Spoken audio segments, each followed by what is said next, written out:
But I want to introduce Steffi Valkov. She is Flight and Operations Engineer with NASA, and she's going to be talking about the integration of UAV in the national airspace and what they've been working on. Go ahead, Steffi. Okay, thank you.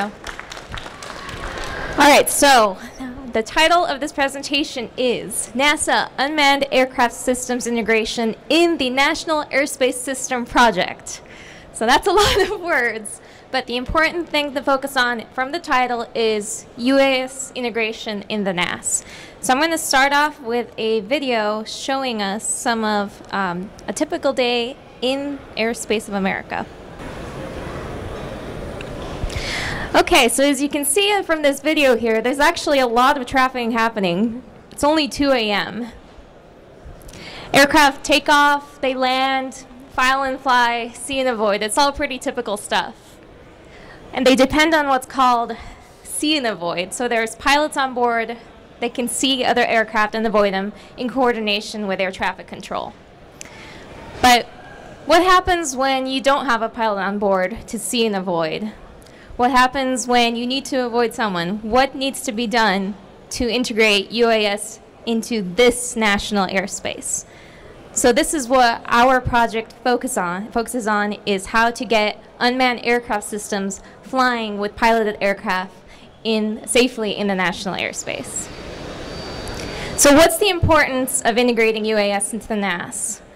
Well, it's a huge market right now. There's a potential for creating over 100,000 jobs by 2025 and a huge amount of money involved.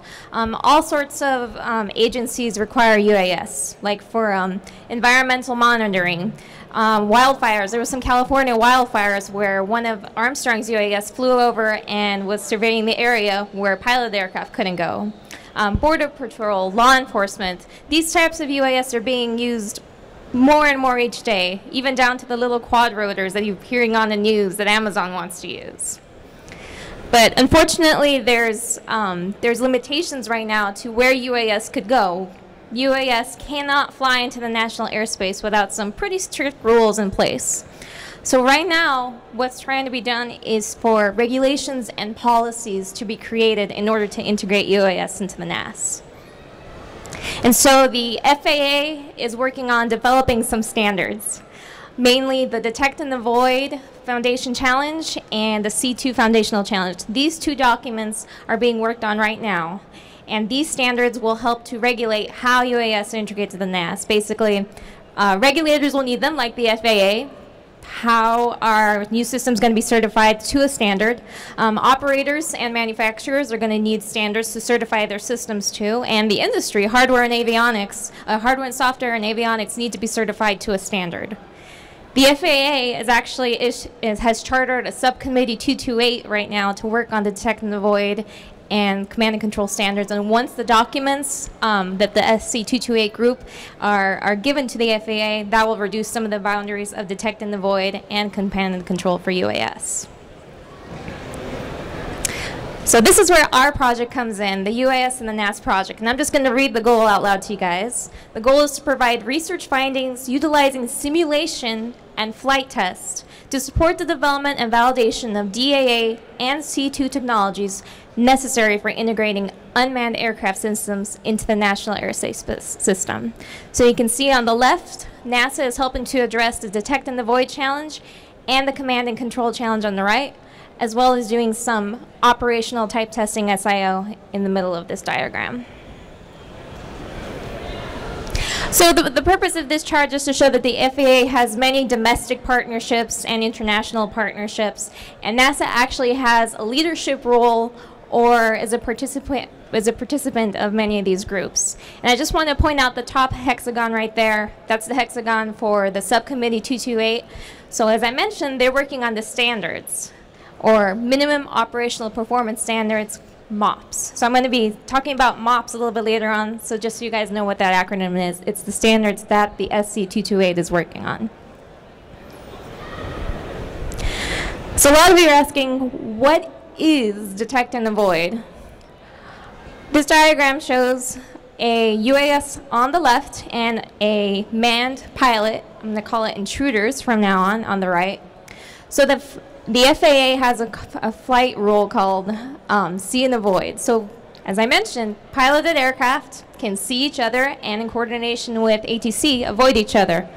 But UAS do not have that capability. On the right is the bubble where ATC helps you out, and then there's the collision avoidance threshold. So what detect and avoid is seeking to do is to replace see and avoid and create a well-clear volume. Basically, it's going to give the UAS pilot time to detect and avoid an intruder aircraft before the collision avoidance threshold. So our project is divided into two phases. The first phase is the phase 1 MOPS. This particular phase, we're providing our subject matter expertise to inform the phase 1 MOPS. We're providing modeling, sim, and flight capabilities to inform the MOPS for detect and avoid, and for radar, and for C2. So these particular minimum operational performance standards focus on ADS-B, TCAS, radar, which means that the systems that we're using are integrated into large UAS. The phase 1 MOPS focus on transitioning from class E, D, and G airspace, which is basically higher in the airspace, as opposed to smaller UAS. So phase 1 MOPS do not focus on things below 500 feet AGL. Additionally, the phase 2 MOPS, we actually just started this fiscal year 17, those MOPS also do not focus on below 500 feet. That's a separate project called UTM. But the phase 2 MOPS, which will actually started now, are working on integrating a low swap sensor onto a smaller type UAS, a group 2 or 3, like the ones we have here, which I'll be talking about a little bit later, and transitioning it through additional airspace.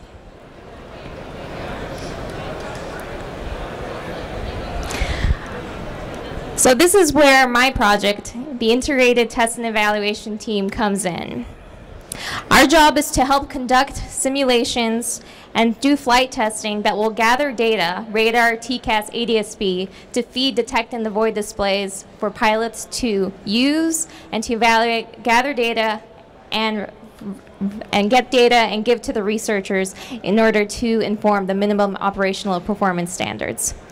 So as you can see on the left of the diagrams there, on the top right is one of our research laboratories. That diagram there is a gentleman at our research ground control station. The middle graphic is a view of our UAS that we used from one of our intruder aircraft, our airspace, and then the bottom there is the UAS that we used for our testing. This is a quick timeline of the phase 1 MOPS. So this phase 1 MOPS started in fiscal year 11. However, the actual testing began in 2014 and ended in 2016. This diagram shows our integrated human-in-the-loop simulation, which was basically simulating a flight test environment, but it was all simulation, followed by the first ACAS Xu flight. This particular flight tested ACAS Xu, which is a system that is meant to switch from TCAS to ACAS. So if you guys are familiar with TCAS 2, that type of collision avoidance is only in the vertical. ACAS focuses on vertical separation and horizontal separation. ACAS Xu specifically focuses on UAS collision avoidance. Flight test 3 and then flight test 4, those tests were used to inform the detect and avoid minimum operational performance standards. So as you can see, each of these tests have infrastructure in place. There's reviews that we need to do. There are safety groups that we need to attend. And finally, we do the flight tests and gather the flight data. Not shown on this diagram are the phase 2 MOPS, which include ACAS Xu Flight Test 2, no Chase KOA, and Flight Test 5 and Flight Test 6, which I'll talk about a little bit later. And the basic idea of this is if you see the tests overlap each other, is that each test builds on the other test in order to gain the infrastructure required to make the next test even more successful. So IT&E, Integrated Test and Evaluation Capabilities. The type of we provided infrastructure for the flight testing. As you can see on the right there, that's our MQ-9 Predator. This aircraft was built up with a detect and avoid system. We instrumented it with radar, ADS-B, and TCAS to meet researcher requirements. So what would occur is that all of this data would be fed into a detect and avoid display that the UAS pilot would see in the ground control station. And then the pilot would maneuver based on what alerting was received. Thus far, we've logged about 250 hours with ECANA through ACAS Xu 1, FT3, FT4, and the ACAS Xu that we just completed. The types of intruder aircraft that we've used 8 so far. And we've had different permutations of aircraft of slow, medium speed, and high speed. Cooperative and non-cooperative traffic has been tested, as well as small, medium, and large radar cross-sections. We've taken several aircraft and instrumented them with different sensors that researchers required. And we've done research with several different organizations spanning from the Air Force to private industry, training over 30 crew members in this type of flight testing. On the right of that diagram, you can see our fleet photo, family photo, as we like to call it. On the top, we actually tested ECANA, which is on the bottom right, against a G3 aircraft, King Airs, a TG-14 glider, and T-34C. All of these aircraft were instrumented in different ways, and we flew the UAS versus the intruders and gathered different permutations of data. The other capabilities that IT&E has been able to provide for this kind of flight testing is the encounter design and range coordination. So coordination with Edwards range. Our NASA Armstrong Flight Research Center, we're located at Edwards Air Force Base, which is perfect for the type of flight testing we're doing because it is in restricted airspace. And we want to, for now, we'd like to keep these UAS in this airspace while we're doing the testing. So we would need to coordinate with Edwards on how to keep the aircraft safely in the airspace, where we could go, and also we'd need to deconflict with their test programs while we were doing ours. One of the main focuses that IT&E at Armstrong had also was the actual encounter design. So at its largest, we had over 300 different test points. 300 different test points that we had to fly. And we had a large flight test matrix that would capture those kinds of geometries there to the right. On the top, you can see what the top view looks, and on the side, and there's a side view. So this particular encounter, where the green is the UAS and the red are the intruders, this encounter is something that we would do every day during our flight test, maybe about 20 encounters a day, flying down to 200-foot vertical separation and 0.4 miles lateral separation. So as you can imagine, that's a lot of requirements to keep track of. So this flight test matrix that we had definitely helped to keep things in order, and our flight cards were automatically populated from it as well. Another thing that we had to do is every single encounter needed to be vetted through a system safety working group. I mean, we are flying aircraft at each other. If you really think about it, we're intentionally causing this type of alerting. So we'd get together with all the pilots, air crew, engineers, everybody in the room, and we just talk through each one of those encounters and make sure that it was executed safely. And this is an example of one of our flight cards. So on the left is the own ship, as it's called, that's the UAS, and on the right is the intruder flight card. On that top view there, you can see own ship is green, intruder is red. We had some instructions on what the pilots needed to do, and those gray boxes are the different sensors that we could select on and off for the detect and avoid system to be taking in for the displaying to the pilot. This encounter in particular was performed at 300 feet vertical separation. So one thing that I'd like to point out on this card is that the top view has some wording that says visual ID required within 1 nautical mile. So one of our most important mission rules for this type of testing was that for encounters less than 500-foot vertical separation, you need to acquire a visual. The intruder aircraft would need to acquire a visual on ICANA, on our UAS, 1 mile prior to the CPA or closest point of approach. If this was not acquired, the encounter would abort. So again, with safety in mind, all these instructions were on every card, and abort altitudes and all that information was listed on each of our flight cards.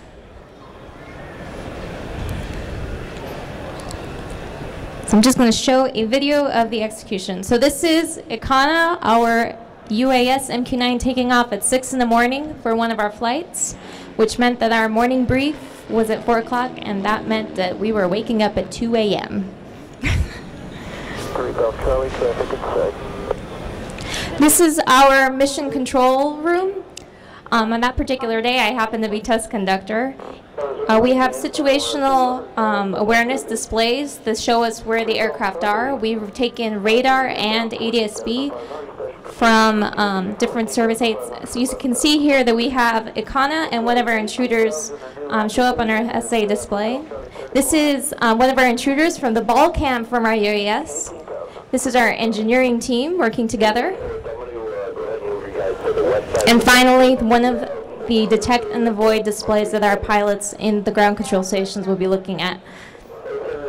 So as you can see, the red would pop up, and that's where the pilot, obviously, that do not maneuver to that direction. In the detect and avoid volume, the well clear volume, and the green is a safe cone to escape a potential collision.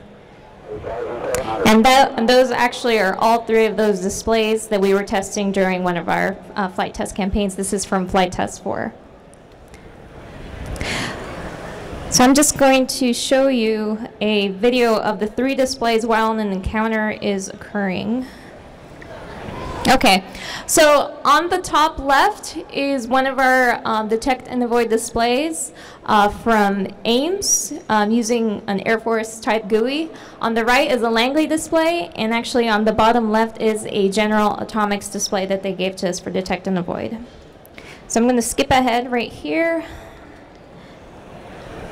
Okay, so this is one of the King Airs actually making a turn and kind of like a blunder type maneuver into our UAS. So the displays are just showing different ways for the UAS pilot to avoid a potential collision, as I mentioned, based on different ways that each group wanted to implement their detect and avoid display. And actually, on the heads-up display, that's what the pilot in the ground control station is seeing on the bottom right. You can see there's a yellow bubble that says traffic, traffic. We were even getting some data on TCAS during this test. And I'm just going to let this play out. There's another TCAS alert that says climb 1,500 feet per minute.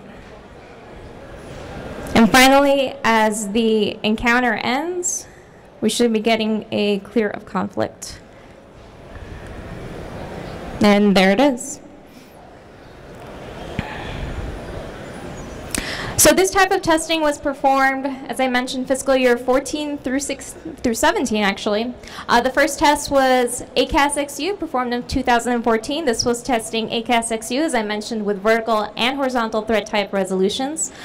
We logged over 50 hours with our UAS against 1 or 2 intruders, and 100 test cards were flown. Flight Test 3, which was in 2015, and this is where I joined the team. This was performed with ICANA versus 1 or 2 intruders at a time. So that previous encounter that I showed you against 2 intruders, this was performed during this flight test. We amassed over 200 air-to-air encounters testing our radar and TCAS logic. A few of our encounters, we actually flew against an F-18 for a high closure type rate encounter. And for this flight test, this was the first time that this kind of multi-ship encounter had been done, where we flew our UAS ICANA versus 2 intruders, which is something I'd like to focus on, because then during Flight Test 4, we expanded on that, and we flew ICANA versus 4 intruders at one time to stress the theorems to the max. So this flight test 4 was basically the graduation of our Detect in the Void, giving even more information for the Detect in the Void MOPS. Flight test 4 in 2016, over 300 encounters were performed, almost 100 hours of flight tests with our UAS in this airspace performing these types of maneuvers. And then finally, in this year, or last year, summer of 2017, we did ACAS Xu Flight Test 2, which used the information that was gathered in 2014 ACAS Xu 1 to perform additional horizontal type automatic maneuvers. This test, we performed it with 2 King Airs, shown in the class photo there. 12 flights, over 50 hours, and over 240 encounters, using the same sorts of safety rules, infrastructure that we've had in place, building on each one of our tests. So all of this is what we've done so far, and now I'm going to show you about the incoming and upcoming phase 2 type testing. So the next thing that we're working on is called the No Chase KOA Certificate of Authorization. So for those of you who know what a KOA is, it's basically a rule book. It's like something that is you're given permission for a UAS to fly into the NAS. But again, as I mentioned, it's really difficult to get one of these KOAs unless you have a chase aircraft in many types of airspace. What NASA is trying to do right now is to fly in the National Airspace System without a chase aircraft. This is sort of like a graduation exercise. All those years of flight data, all those encounters we did, all the Detect in the Void displays that we've tested, this is kind of like a demonstration, a capstone, that we can fly a large UAS safely in the National Airspace System. So no Chase KOA, we're planning to do these flights this spring, and actually the KOA has already been submitted and it's pending approval, so we're working it. This is a huge step in validating the phase 1 Detect in the Void technologies. This is a profile of what we're going to fly. Starting at Edwards Air Force Base, we're going to fly through Class A airspace, descend to Class E, and finally do a low approach around Victorville, which is again validating the phase 1 MOPS. And this is a top view of our intended proposed plan. And I'm just mentioning that we're going to do these flights once with a chase and once without. The first time will be like a preparational type flight in order to get the operational side of flying in the NAS in place. And then we're planning to do 1 or 2 flights without a chase aircraft, which is a huge, huge step for integrating UAS into the NAS. So that would conclude all the things we've done with larger UAS. So now it's getting to the good stuff and what you guys are here for, the smaller type UAS, which is phase 2. So phase 2 Detect and Avoid and air-to-air radar MOPS. We're shifting focus to group 2 and 3 UAS, equipped with a low size, weight, and power non-cooperative air-to-air sensor. So we have a cooperative agreement in place to work with the manufacturer to give us a low swap sensor, and we've already selected our test bed for the next phase of flight. AIM Sierra B research platform is what will be used. Flight test 5 is what we're planning to do next. This particular flight test will be done at the end of this year with Sierra B, which is shown there on the bottom left, instrumented with a low swap sensor, and again we'll be doing the same sorts of Detect and Avoid encounters in our airspace. Prior to that event, we're actually planning to do a risk reduction type event. As I mentioned before during the presentation, one of our mission rules is to acquire a visual before 1 nautical mile. Well, that's pretty easy with Econo, which is a 66-foot wingspan. Our pilots will be getting those visuals out at, almost 10 miles sometimes. But what happens when you fly one of these small UAS against an intruder aircraft? So the risk reduction type of activity that we're just going to be, it's coming up right now, is going to be using our Micro Cub UAS, which is actually over there in the Armstrong booth, if you guys go get a chance to look at it. We're instrumenting that aircraft with a smoke system. So what we're going to do we're going to do a risk reduction visual identification, fly our intruder versus the microcub and see if, at what point we can get the visual and see if it's feasible. And once we've accomplished that flight test, we will be again instrumenting Sierra B with the same sort of smoke system. So flight test 5 will help to start informing the phase 2 MOPS for a smaller type UAS. And then flight test 6, which is set out to be done next year at the end of the year, will be further validating the phase 2 MOPS for these types of air vehicles with detect in the void and radar. So as you can see, we've done a lot of work so far, a lot of flight testing, a lot of hours, leading to our capstone event, doing some things with smaller type UAS. This is the next phase of aviation. It really is. More and more we're hearing about UAS, and this is what NASA and the FAA are doing in order to safely integrate UAS into the NAS. There's a lot of work involved with this. And this here is just a photograph of Icana with one of our intruders. This was our minimum vertical separation, 200 feet, 0.4 nautical miles. And with that, I will take questions. Thank you. Is all the research you're doing meant to be implemented on the side of the UAS? Does the intruder aircraft have to have anything special on it, or just everything that's existing right now? Anything that's existing, because we have a radar on the UAS, we're able to detect non-cooperative traffic as well.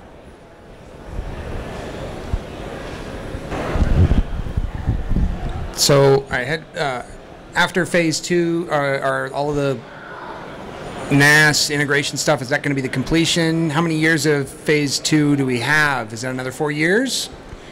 Phase 2 is fiscal year 2017 to 2020.